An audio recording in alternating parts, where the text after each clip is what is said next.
Maybe you're in a relationship that feels hot one moment and cold the next. When this is a regular dynamic, it can be really difficult to just figure out what is the real version of your partner because they present so differently so often. This is a big problem for your brain because you don't have conclusive evidence one way or the other, and it creates a lot of confusion. So today I'm going to be talking about how this hot and cold dynamic plays out in a relationship and how it can feel like you're just getting enough to keep you attached, but not enough to have a healthy, balanced relationship, and probably not even enough to meet the bare minimum requirements for a healthy relationship. And we're going to talk about what you can do about it. I'm Ketra Thompson, and I'm a certified master hypnotist. Thank you so much for joining me as we detangle these messy situations and help you get clarity so that you can actually break the cycle. Now, before we dive in, I want to remind you to hit like and hit subscribe so you can be notified every time I post a new video. And also, be sure to check out the description below the video because there's a link there that will allow you to set up a complimentary consultation call. So what is this hot and cold dynamic that I'm talking about? Well, it shows up in a lot of ways, especially when you're in an emotionally destructive relationship. It can feel kind of like a Dr. Jekyll and Mr. Hyde scenario, where one minute your partner is acting all normal or attentive and kind, and the next minute they're absolutely flipping out over something totally unexpected. It can feel a lot like cold neglect in one moment, and then maybe that person wanting to spend a ton of time with you in the next moment. It doesn't feel consistent and almost kind of jarring because you're not sure what you're gonna get. It's like they're really into you one minute, and then the next minute it's like you barely exist. So sometimes they seem kind of respectful and kind, and then they're flipping out. And this cycle just keeps repeating, but it repeats in an unpredictable pattern. It's like they give you just enough attention or just enough of what they know that you need so they can get what they want. And once they get what they want, then you just get set aside again and completely ignored. And you're feeling like you're being used like an object that just gets used for a purpose and cast aside. So this is part of how they keep you really attached to them, because it's like they're dropping breadcrumbs. They're just giving you enough of what you need and what they know that you want to keep you close enough so that you are at their disposal when they want you for what they want you for. And because it's so sporadic, you can't actually predict when you're going to get the good things that you really need and when you're going to experience this cold, disconnected, or even angry side of them. Now, sometimes it's not even breadcrumbs. Sometimes they can really lay it on thick. Like if they know they've been caught and there's actually a risk of maybe you leaving or you being really mad, they can kind of lay it on thick, say all the right things that they're supposed to say, quickly sweep it under the rug so that they don't lose the relationship entirely. But these lavish apologies, they just never amount to actual change. They are just all the things that you need to hear in the moment, but they're not backed up by the actions that you need to see. So there's one thing that this kind of emotionally destructive person does really well. They're very predictable in it, and that is they're very predictable in being unpredictable. You never really know when any of this is going to happen or how long it's going to last. Eventually, you probably figure out that as long as you don't question them about anything, and as long as you don't share any opinion that differs from theirs in any way, and as long as you don't point out any flaws in them, you can minimize the amount of the outbursts. But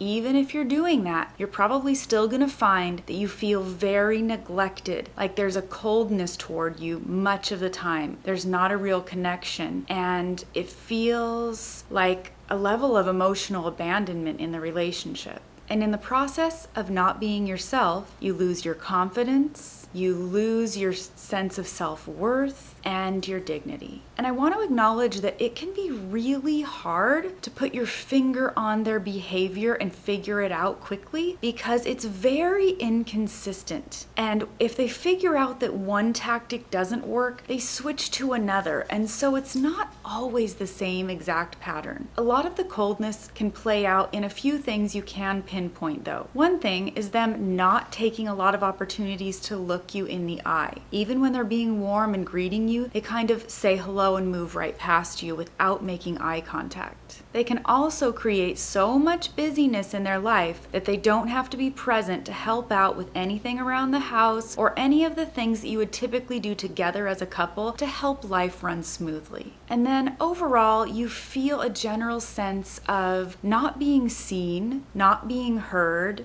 and not being valued. And then, of course, there's the most frustrating times where this emotionally destructive person picks you apart and tries to belittle you in small little ways that don't seem aggressive and overt, but they're quietly criticizing the way you think, the way you behave, and the things that you do. And then there's the moments where you just make an innocent comment about any random thing and they absolutely explode. They start projecting and blaming and going way off topic and just doing this whole crazy making thing that's emotionally exhausting, and you have no idea when it's going to happen. It's very unpredictable. And when they can't avoid acknowledging that they let you down, they make all kinds of excuses why it wasn't their fault and they had to do this instead and they had to do that. But if you look at the history of all the events over time, you'll see very similar excuses. They say things that elevate their status as if,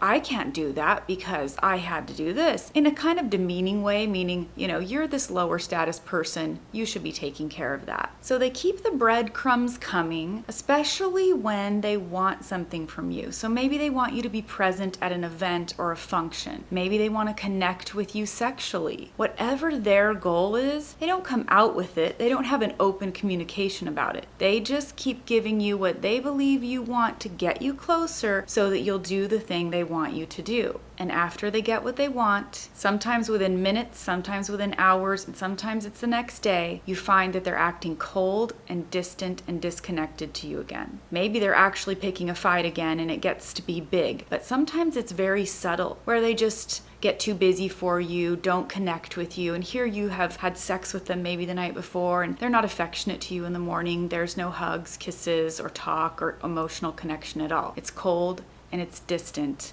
and it feels like rejection. So just like when you finally start feeling like you've got a team player here, you're connecting and everything feels good, all of a sudden they turn cold and it's almost like you've been emotionally dumped again. Even if you're in a committed relationship with this person or a marriage, feels very, very distant. So the cycle keeps repeating because this toxic person just keeps doing it to get what they want and then create the distance that they want. You might notice that they stay very shallow in the way that they relate to you. They function in a way that doesn't require them to be too vulnerable or have too much depth. They stay very shallow and on the surface, and they're oftentimes collecting data from what you're saying, allowing you to share vulnerably and deeply, but they're not actually being deeply self-reflective of their own selves, their past, or their thought process. And so you find that your connections with them feel really shallow because they are. They're just simply not committed on a deep emotional level to the relationship.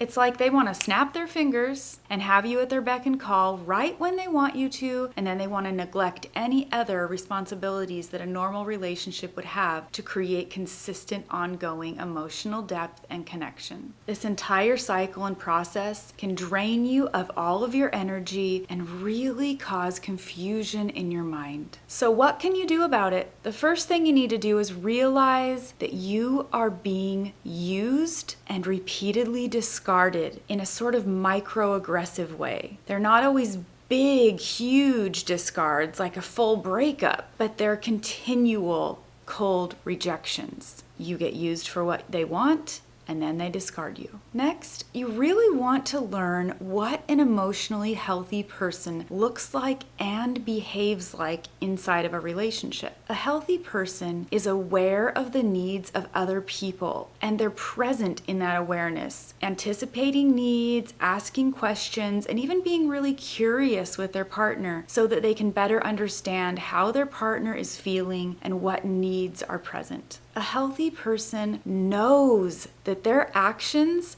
affect other people, and they desire to be consistent in their actions so that they don't harm other people with their actions. They're not just wandering around oblivious to their behavior and how it affects others. They're very aware of how it affects others. And a healthy partner gives you a general feeling that someone has your back, that there's a mutuality, there's an equality, and there's a balance in the relationship that is built on respect. You really have to enter into reality here. You really have to look at your history with this person and look for the patterns and see what is really going on. Focus on the facts and the patterns so you don't confuse yourself too much with wishful thinking. Only believe behavior. And when you can look at those patterns and you can look at those facts, it can help you get a little more clarity. Get real with yourself. If they are just manipulating you to get what they want, then they're not a team player and they're not looking at you mutually. Don't assume that they think of you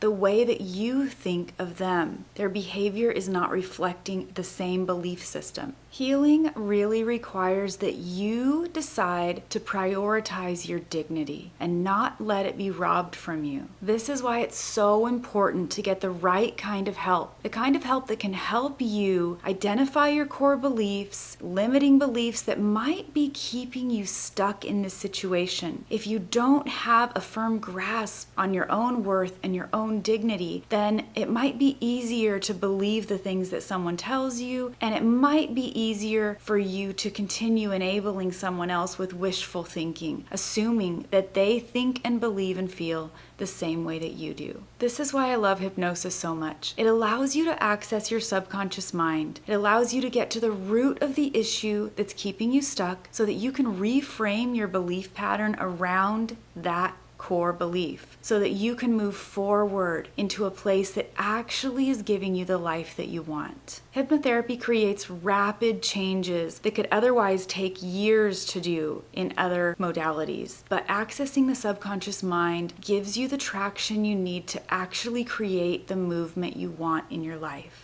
I create customized hypnotherapy plans along with relational coaching to help my clients finally rediscover their truest self, regain their self-worth, and regain their confidence so that they can make decisions from a place of clarity. So when you're finally ready to break free from this old pattern that's so destructive, be sure to check out the link again in that description and schedule your consultation call, because you deserve to have clarity. You deserve to have freedom. You deserve to have healing from the things that have deeply wounded you and not be subject to someone who's treating you hot and cold, back and forth, and like an object that they get to use when they want and discard when they don't want. So until next time, curate a life by your own design.